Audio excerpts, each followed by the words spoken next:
Bien, esta vez me tocó explicar un poco acerca de lo que es el alcantarillado, el sistema de alcantarillado, en qué consiste, cómo funciona y pues cuáles son los gases que este emite, los gases más letales que este emite. Bien, pues comenzando, pues les voy a mencionar primero que nada el concepto pues de este tema, ¿no? Nos dice que se denomina un sistema de alcantarillado o red de saneamiento a aquel sistema constituido por tuberías y construcciones usado para la recogida y transporte de las aguas residuales, industriales y pluviales de una población desde un lugar que se generan hasta el sitio que se vierten al medio natural o en este caso se pueden llegar a tratar, depende de la situación. Bueno, las redes de alcantarillado son estructuras hidráulicas que funcionan bajo presión atmosférica, es decir, por mera gravedad. Solo muy raramente y en casos pues contados y tramos breves están constituidos por tuberías que trabajan bajo presión o por vacío. Normalmente están constituidas por conductos circulares, ovales o en ocasiones igual compuestas. Quiere decir que pues tienen de los dos. La mayoría de las veces están construidas y enterradas bajo las vías públicas. Bien, mencionándoles los tipos de gases que están presentes dentro de esta red, pues nos dice que los gases de alcantarilla son una mezcla de gases tóxicos y no tóxicos. En este caso, pues me voy a centrar un poquito más en los gases que son tóxicos y nocivos para nuestra salud y pues verdaderamente nos afectan en un sistema progresivo. Bien, los gases tóxicos influyen en nosotros como el sulfuro de hidrógeno, el amoníaco, el monóxido de carbono, el amoníaco, entre otros gases. Y pues bien, empezando a mencionarles las características del sulfuro de hidrógeno, nos dice que pues el sulfuro de hidrógeno, su principal característica pues algunas de sus principales características son las náuseas, los mareos, el dolor de cabeza, los desmayos, incluso nos menciona que si se está expuesto a cantidades altas de este tipo de gas, la muerte puede ocurrir de un momento a otro, o sea, puede ocurrir de una manera muy rápida, sin aviso.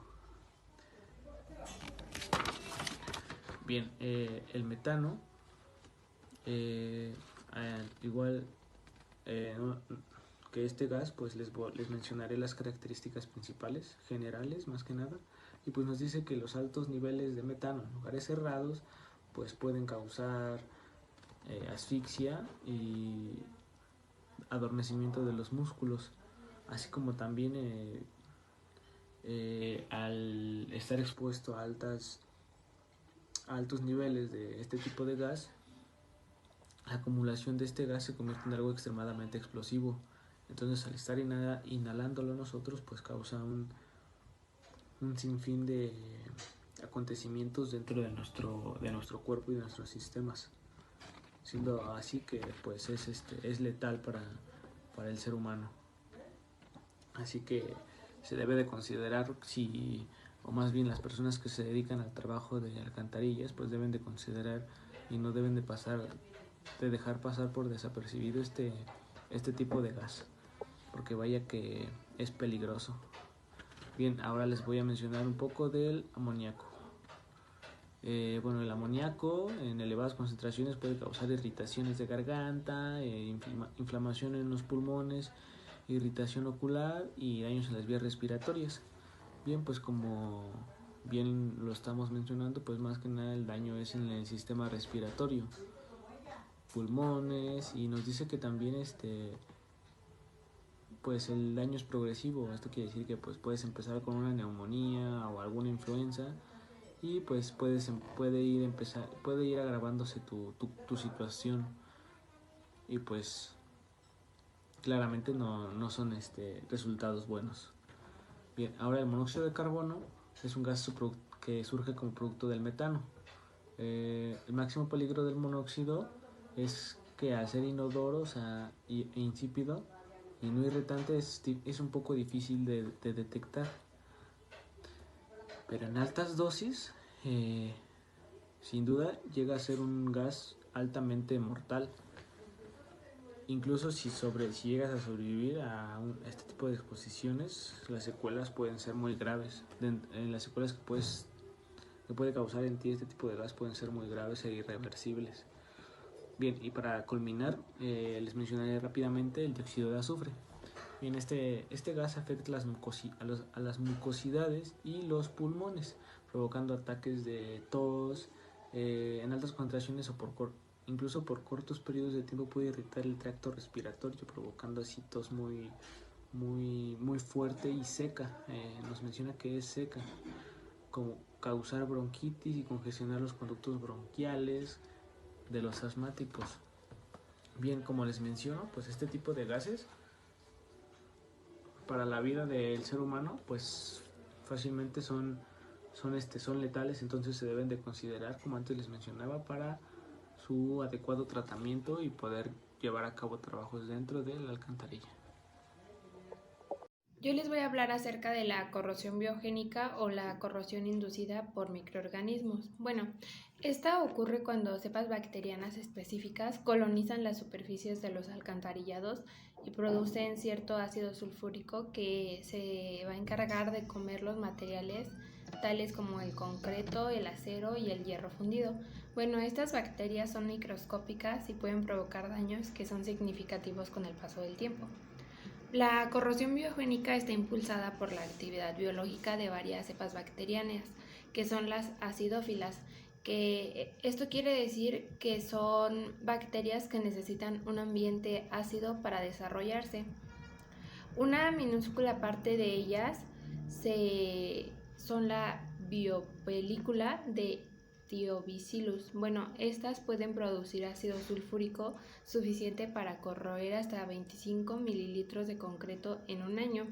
Bueno, ante la presencia de las peores condiciones, involucra un complejo ecosistema que se alimenta de los nutrientes que se van a encontrar en las aguas hervidas sépticas.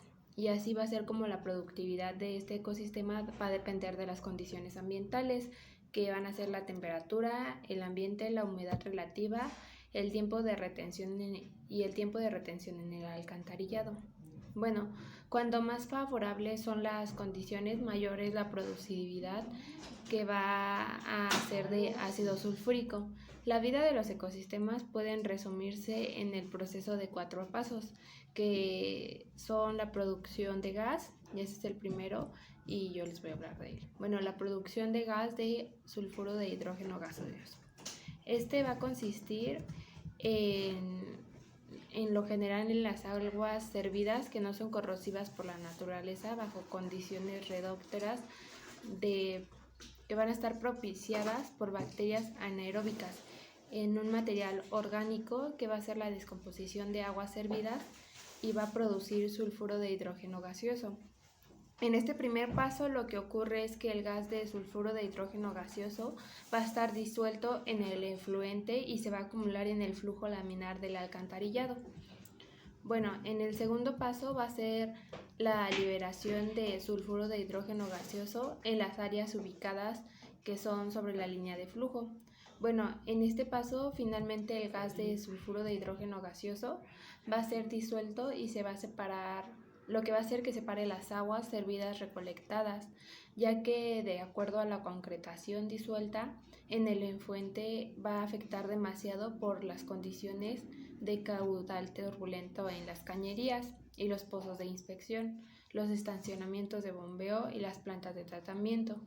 Bueno, el gas de sulfuro va a ser más pesado por el aire y lo que va a tender a acumularse sobre la línea del flujo en el alcantarillado. Bueno, el gas de sulfuro de hidrógeno gaseoso a veces va a oler como, bueno, va a tener un olor feo como a huevo podrido, lo que va a generar olor a cloaca, que muchas veces se siente cerca de ventilaciones del alcantarillado. Bueno, asimismo el gas de sulfuro de hidrógeno es mortal a un nivel de tan solo 15. Esto explica por qué el acceso del espacio confinado de una alcantarillada existe medidas de seguridad muy específicas. Bueno, en el tercer paso vamos a tener el gas de sulfuro de hidrógeno que va a alimentar a las bacterias acidófilas. Bueno, en el siguiente paso va a ser cuando el gas va a entrar en contacto con la superficie de la humedad del alcantarillado por sobre las líneas de flujo, parte del gas de sulfuro de hidrógeno que va a combinarse con oxígeno para formar directamente ácido sulfúrico. Pero en general la parte de este gas se va a descomponer en azufre elemental y este va a constituir una fuente de energía para que en la familia de las bacterias de T-Bacillus estén oxidadas el azufre elemental y van a generar de nuevo ácido sulfúrico que va a hacer que reduzca el pH y así la biopelícula va a recorrer el concreto. Y aquí va a venir la expresión, la de corrosión inducida por microorganismos, que es MIC. Bueno, y el último paso, que es el 4, es las Thiobacillus thioxidan se van a volver predominantes. Bueno, este paso va a consistir en, como su nombre lo indica, las bacterias acidófilas se van a desarrollar efectivamente en condiciones ácidas, y ya que existen cepas de distintas bacterias acidófilas y como se muestra en la imagen de acá arriba, va a hacer que cada cepa tiene un propio rango de pH y así va a lograr actividad metabólica. Bueno, con el tiempo, a medida que va a disminuir el pH, va a hacer que las superficies de una cepa reemplacen a la anterior, ya que crea un ambiente adverso a que ya no es propicio para la vida de una cepa particular. Con un pH de 5 a 6, las Thiobacillus van a comenzar a reproducirse y así se multiplicarán hasta que su nivel de pH llegue alrededor de 1. Esto quiere decir que intentarán producir un cierto ácido sulfúrico suficiente para mantener su ambiente en un punto óptimo, y ya que ni el concreto de cemento Portland, del acero ni el hierro fundido puedan sobrevivir durante mucho tiempo en estas condiciones. Bueno, un microbiólogo experto mencionará que existen otros tipos de organismos vivos generadores en el ácido, como son los hongos en las alcantarillas. No obstante, de estos los conocimientos actuales quieren decir que la cepa de Thylobacillus es la más común que provoca la corrosión biogénica severa, como en la siguiente imagen. ¿Qué tal, compañeros? Yo les voy a explicar un poco acerca sobre las sustancias corrosivas. Bueno, ¿qué es una sustancia corrosiva? Como ya lo hice, es una sustancia que puede destruir o dañar irreversiblemente una superficie o otra sustancia que cuando entre en contacto con esta. Entonces, también vamos a tener que la definición de corrosión. Esta se deriva del latín que dice corrodere, que significa roer. Entonces, que cuando se aplica sobre una superficie, va a ser un caminito, como dice roer, va a ser un camino para cuando haga una aplicación de esta sustancia. Tenemos que a menudamente las sustancias corrosivas se pueden confundir con, las llaman venenos. Efectivamente sí son venenos, pero sí hay una diferencia entre estas dos. Cuando hay una sustancia corrosiva, va a haber, cuando se aplica esta, se va a ver al instante un daño. Por ejemplo, en tu piel puede haber al instante el daño, y cuando se aplica un veneno, va a tardar que se note ese cambio en la piel. Tenemos tres tipos de corrosividad. Una son los corrosivos de clase A, los de clase B y los de clase C. En los de clase A son sustancias muy corrosivas, que estas pertenecen a un grupo de sustancias que provocan una necrosis perceptible en el tejido cutáneo. Este proceso solamente va a durar aproximadamente no más de 3 minutos. En las de clases B va a ser unos sustancias que sí son corrosivas, pero va a tener una duración de entre 3 y 60 minutos. Entonces, pues sí va a ser un tiempo más largo. Pero en las de clase C, pues aún va a incrementar este tiempo, que va a ser de 1 hora a 4 horas, que pues va a permanecer el daño. Tenemos que los productos químicos corrosivos se van a clasificar en dos, en ácidos y básicos. En los ácidos pues son ácidos fuertes, como lo es el ácido sulfúrico, el ácido nítrico, el ácido clorhídrico. También tenemos ácidos débiles concentrados, como lo es el ácido fórnico. Tenemos ácidos fuertes de Lewis, que pues estos van a ser el cloruro de aluminio. También tenemos ácidos de Lewis con reactividad concentrada o específica, que pues estos van a ser las disoluciones de cloruro de zinc. En las bases pues tenemos los cuásticos o alcalis, que pues estas van a ser los hidróxidos de sodio o los hidróxidos de potasio. Tenemos metales alcalinos, que pues generalmente van a ser sodios, hidruros de alcalinos también. Tenemos bases extremadamente fuertes, como lo es los alcóxidos. Tenemos algunas bases concentradas débiles, como la más conocida pues es el amoníaco. También tenemos agentes deshidratantes, como lo es el pentóxido de fósforo y el óxido de calcio. Tenemos oxidantes fuertes, tenemos halógenos, que lo va a ser el fluoruro, el cloro, el bromo, el yodo. Tenemos haluros orgánicos y haluros ácidos. Estos van a ser pues el cloruro de acetilo, uno de ellos. Tenemos anhídridos de ácido, tenemos agentes alquilantes, que como va a ser pues, como el sulfato de dimetilo. También tenemos el carburo de calcio, que pues también va a ser uno de los que pertenecen a las bases de las sustancias corrosivas. Vamos a tener que va a haber pues un riesgo para la persona que está en contacto con estas, no en contacto, sino que está pues en contexto más bien con estas sustancias. Va a dañar incluso ojos, la piel, el tejido de la piel, debajo de la piel. A la hora de inhalar o se puede haber un accidente, se llega a haber una ingestión de estas sustancias, pues llega a dañar vías respiratorias o conductos gastrointestinales. Entonces para esto es importante que pues se debe llevar guantes, gogles, en este caso pues tu traje especial, para que no tengas pues ningún riesgo de pues en este caso contraer una de estas, puede ser enfermedad o causas que pues pueden ocasionar estas sustancias corrosivas. Bueno, es todo por mi parte y pues muchas gracias. Agua residual doméstica.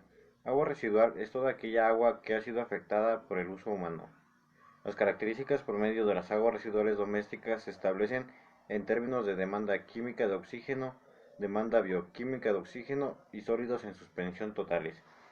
Las aguas residuales domésticas son procedentes de zonas de vivienda y de servicios, generadas principalmente por el metabolismo humano y las actividades domésticas. En el mundo desarrollado es común separar las aguas domésticas en aguas grises y aguas negras, y corresponden a las aguas residuales generadas por las actividades cotidianas de los seres humanos, tales como uso de servicios sanitarios, lavamanos, fregaderos, lavadoras y similares. Aguas negras son las que proceden de los aparatos sanitarios, inodoros y orinales, generadas por el metabolismo humano. Aguas grises Provienen de regaderas, lavadoras, bañeras, piscinas, tinas y lavamanos. Estas aguas residuales pueden contener jabón, suciedad, bacterias o restos de cabello, pero son lo suficientemente limpias para ser aprovechadas para regar plantas de tu jardín y recicladas en el uso de inodoros, donde se transforman en aguas negras. Las aguas grises se diferencian de las aguas negras porque no contienen en cantidades significativas heces fecales y orina, que incluyen patógenos de varios tipos, y su descomposición por lo general se hace mucho más rápido, debido a un menor contenido de fósforo y nitrógeno. Sin embargo, las aguas grises tienen un porcentaje de aguas negras. Eso sería todo de mi parte. Bueno, yo les hablaré acerca de lo que son los daños que pueden sufrir las tuberías. Pues las tuberías las utilizamos en la vida cotidiana y en algunos casos en varias plantas industriales. El daño que sufren a veces las tuberías, que por un aspecto tiene que ver por el mantenimiento que se les da, también es debido a base al material que está construido, porque no sufren los mismos daños una tubería que está hecha a base de metal con alguna tubería que tiene que está hecha a base de algún polímero. En el caso de los polímeros, pues es más evidente que sufre un daño a base de alguna rotura por la aplicación de pues alguna fuerza externa que se les aplica, y al no aguantar bastante peso, digamos, sufre una rotura, el cual provoca que haya un que se derrame el fluido que viaja por su interior. Y para el caso de los metales, debido a veces a los fluidos que viajan dentro de esta tubería, provoca lo que puede ser la corrosión, en el cual las tuberías pueden avanzar. Bueno, esta corrosión avanza por las tuberías de metal a través del tiempo, lo cual conduce a algún adelgazamiento de la tubería y eventualmente a su insuficiencia de esta misma si es que no se llegar a tratar. Además puede provocar lo que son en el caso de que el fluido que viaje dentro de la tubería sea algo para el consumo humano, como en el caso del agua, pues la puede contaminar. Puede ser que sus partículas del agua entren en contacto con el desgaste del metal y produzca que el agua se vuelva nociva al momento de ser ingerida. Y además pueden obstruir lo que son los orificios por el cual se le permite el viaje del fluido. En el caso de la corrosión dentro de una tubería de metal, los daños que puede tener es de que las paredes cambien de coloración y de textura, lo cual provoca que se desgaste el tubo, se haga más delgado y con ello pueda producirse en un momento una rotura o algún doblamiento, y lo cual provocaría que se haga una obstrucción o un derrame de los fluidos. Además lo que puede provocar también es bueno, como ya lo mencioné, es que se agrieten las paredes y los fluidos que salgan de la tubería provoquen daños externos, como puede ser el deterioro de algún pavimento que cubre la vía de las tuberías, el corte de suministro en el caso de que sea agua potable, posibles inundaciones, el mal olor si es que en este caso, si estuviera hablando de un drenaje, pues el mal olor que tienen todos los desechos fecales que se encuentran dentro de esta tubería, pues estarían a la intemperie provocando un mal olor. Más sin en cambio, todo esto se puede prevenir a base de darle un buen mantenimiento a las tuberías y pues no provocando accidentes en ellas, como lo acabo de mencionar. Para las que están hechas a base de polímero, pues tratar de no romperlas, porque su aguante es un poco menos, pero en este caso casi no sufre ningún daño en su parte interna, aquí lo sufre más externa, ya que en la parte interna pues no daña tanto a los fluidos ni sufre corrosión por parte de los fluidos como en el caso de las tuberías metálicas. Cada una tiene sus contrapartes y algunas ventajas, pero pues ya en la actualidad pues ya para las tuberías todavía se sigue utilizando mucho las que son de metal, aunque día con día pues ya las de algún polímero van entrando más en presencia. Y esto es todo por mi parte. Gracias.